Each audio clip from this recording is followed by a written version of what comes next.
लाडक्या बहिणीसाठी सगळ्यात महत्त्वाची बातमी आहे बघा. न्यूजपेपरमध्ये सुद्धा आलेले आहेत. 2 ते 3 अपडेट्स आलेले आहेत. हे सकाळच्या वृत्तपत्रात आलेली बातमी आहे. 1,65,00,000 महिला पात्र. लाडक्या बहिणींना सरकार सत्तेत असेपर्यंत योजनेचा लाभ मिळत राहील, सीएम फडणवीस यांची ग्वाही. एवढंच काय, फक्त सकाळमध्येच नाही तर साम टी व्हीसुद्धा असेल. साम टी व्हीच्या न्यूजपेपरसुद्धा बातम्या आलेल्या आहे. विविध म्हणजे प्रत्येक ठिकाणी आपण पुरावे तुम्हाला दाखवतोय का, कारण हे पुराव्यासहितच आपण प्रत्येक अपडेट हे तुम्हाला देत असतो. बघा इथं काय दिलं आहे, जुलै ऑगस्टचे 3,000 रुपये खात्यात कधी जमा होणार. मुख्यमंत्री फडणवीसांनी KYCवर दिली मोठी अपडेट. बघा 3,000 रुपये आता जमा होणार आहे, डायरेक्ट 1,500 नाही.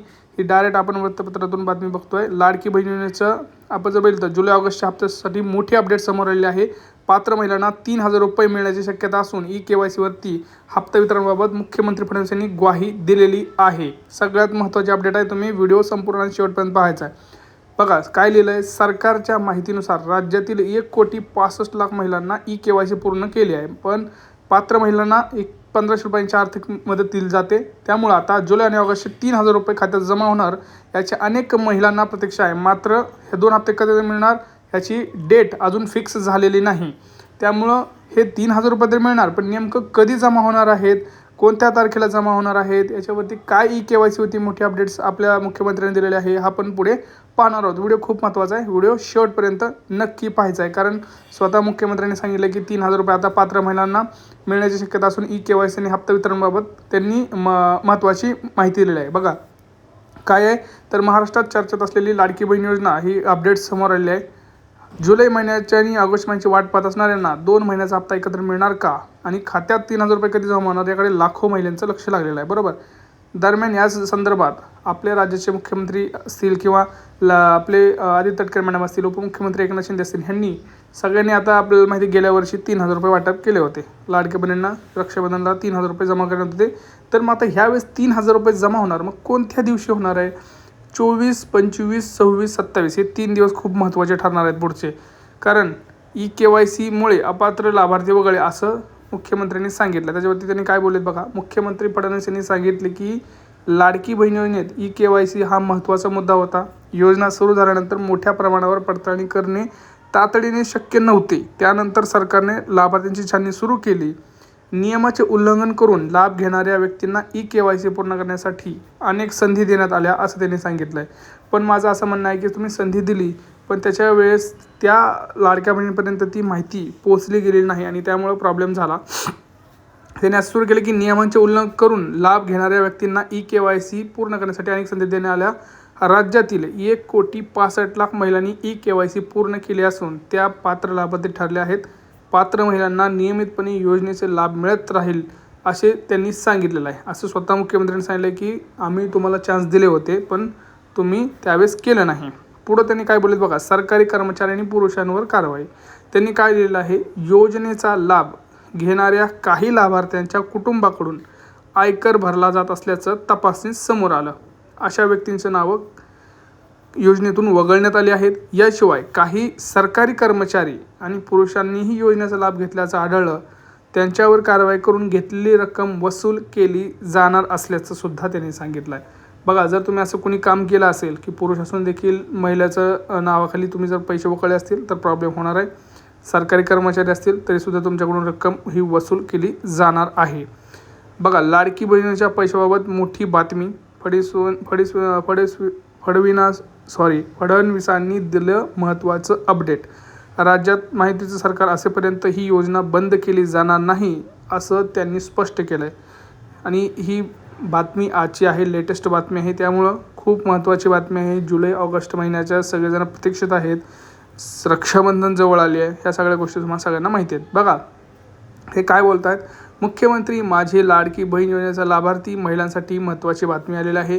देवेंद्र फडणवीस यांनी योजनेबद्दल मोठं वक्तव्य केलं असून सरकार जोपर्यंत आहे, माहिती सरकार, तोपर्यंत योजना ही बंद केली जाणार नाही असं त्यांनी स्पष्ट सांगितलं आहे. त्यामुळं दर महिन्याला मिळणाऱ्या आर्थिक मदतीवर अवलंबून असलेल्या महिलांना मोठा दिलासा मिळाला आहे असं सुद्धा त्यांनी सांगितलं आहे की बाबा आमचं जोपर्यंत सरकार आहे, आम्ही कुठल्याही लाडक्या बहिणीचा लाभ हा बंद करण्यात येणार नाही किंवा आम्ही बंद करू देणार नाही. ही एक चांगली गोष्ट आहे. लाडक्या बहिणींसाठी खूप अतिशय आनंदाची बातमी आहे. पण त्यांनी माध्यमांशी बोलताना काय बोललेत, माध्यमांशी बोलताना फडणवीस यांनी योजनेतील ई-KYCच्या मुद्द्यांवरही भाष्य केलं. योजना सुरू झाल्यानंतर सुरुवातीच्या काळात मोठ्या संख्येने अर्ज आल्याने प्रत्येक अर्जाची लगेच सखोल तपासणी करणं शक्य झालं नाही. त्यामुळे सरकारने लाभार्थीच्या अर्जांना सुरू केले. त्यामुळे नियमाचं उल्लंघन झालेलं आहे असं त्यांच्या लक्षात आलेलं आहे. तसंच पुढे ते काय बोललेत की सरकारकडून अशा लाभार्थ्यांना ई-KYC पूर्ण करण्यासाठी अनेकदा संधी दिली, मात्र ही प्रक्रिया अपूर्ण राहिली. आधार कार्ड बँक खात्याशी लिंक नसणं किंवा ई-KYC पूर्ण नसणं यामुळे महिलांचे अर्ज प्रलंबित करण्यात आलेले आहेत, हे सुद्धा त्यांनी सांगितलेलं आहे. तुम्हाला स्वतः चॅनलसुद्धा सांगत होतो वारंवार की आधार कार्ड बँकेशी लिंक करा, हे करा, सगळ्या गोष्टी तुम्हाला मी सांगत असतो. त्यामुळे चॅनल आधी सबस्क्राईब करा. बघा, ज्या कुटुंबात आयकर भरला जातो अशांची नावं अपात्र केलेली आहेत. पुरुषांनी चुकीच्या पद्धतीने योजनेचा लाभ घेतला आहे हे समोर आलं आहे. अशा प्रकारामुळे आता सरकारकडे पैसे परत घेण्याची आणि आवश्यक ती कायदेशीर कारवाई करण्याची प्रक्रिया सुरू झालेली आहे असं त्यांनी सांगितलं आहे. पण माझं सरकारला स्वतः एक म्हणणं आहे, एक स्वतः विनंती आहे की तुम्ही पुन्हा एकदा ई-KYC सुरू करा.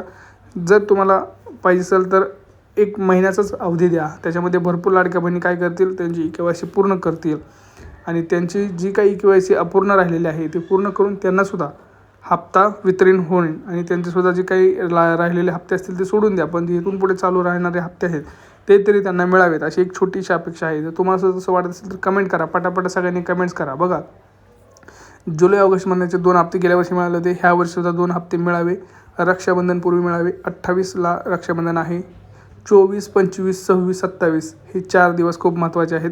या 4 दिवसात आपल्याला 2 महिन्याचे हप्ते मिळावेत ही अपेक्षा आहे. जुलै महिन्याचा GR तर आलेला आहे, पण ऑगस्टच्या महिन्याचा हा GR आलेला नाही. तर तुम्ही भरपूर म्हणतात की कुठल्या जिल्ह्यांपासून सुरुवात होणार आहे, तर मी तुम्हाला सांगतो आहे नाशिक, पुणे, रायगड, ठाणे, मुंबई, सातारा, सांगली, कोल्हापूर, सोलापूर, लातूर अशा महत्त्वाच्या जिल्ह्यांपासून ही जी सुरुवात आहे ती केली जाणार आहे. आता कोण पात्र आहे, कोण अपात्र आहे तुम्हाला माहिती आहे. ज्या लाडक्या बहिणी पात्र आहेत त्यांना 2 महिन्याचे 3,000 रुपये येण्याची दाट शक्यता आहे. 1500 तर फिक्स झालं आहे. पुढच्या 1500चं आपण लवकरच बघणार आहोत की त्यांना पैसे मिळणार की नाही. पण माझं सरकारला वैयक्तिक मत आहे की आता तुम्ही एवढा उशीर केलाच आहे. तुम्ही 15 ऑगस्टला वितरण करणार होता पण ते केलं नाही, कारण GR येऊन जवळपास आता 10 ते 12 दिवस होऊन गेलेत. अजूनसुद्धा GR आलेलं नाही. तर लवकर GR आल्यानंतर लगेच 1-2 दिवसात वाटप करत जा. नाहीतर तुम्ही GRच काढू नका, कारण उगाच वाट बघत राहावं लागतं, प्रतीक्षेत राहावं लागतं लाडक्या बहिणींना. हे कुठेतरी चुकीचं आहे असं मला वाटतं. त्यामुळं तुम्हाला जे काय वाटतं असेल तुम्ही प्रत्येकाने कमेंट्स करा. चॅनल आधी सबस्क्राईब करा. कोणाकोणाला मागचे हप्ते आलेले आहेत, कुठले जून महिन्याचा हप्ता असेल, मागचा आधी त्याच्या मे महिन्याचा हप्ता असेल, किंवा तुमचे आत्तापर्यंत किती हप्ते आलेले आहेत, किती तुमचे हप्ते राहिलेले आहेत, हे सगळं तुम्ही कमेंट्स करा. काही प्रश्न असतील तर नक्की विचारा. याच्या व्यतिरिक्त कुठल्या योजनेचा तुम्हाला माहिती पाहिजे असेल ते सुद्धा तुम्ही नक्की विचारू शकता. चॅनलला सबस्क्राईब करा. भेटूया पुढच्या व्हिडिओमध्ये मित्रांनो. तोपर्यंत जय महाराष्ट्र.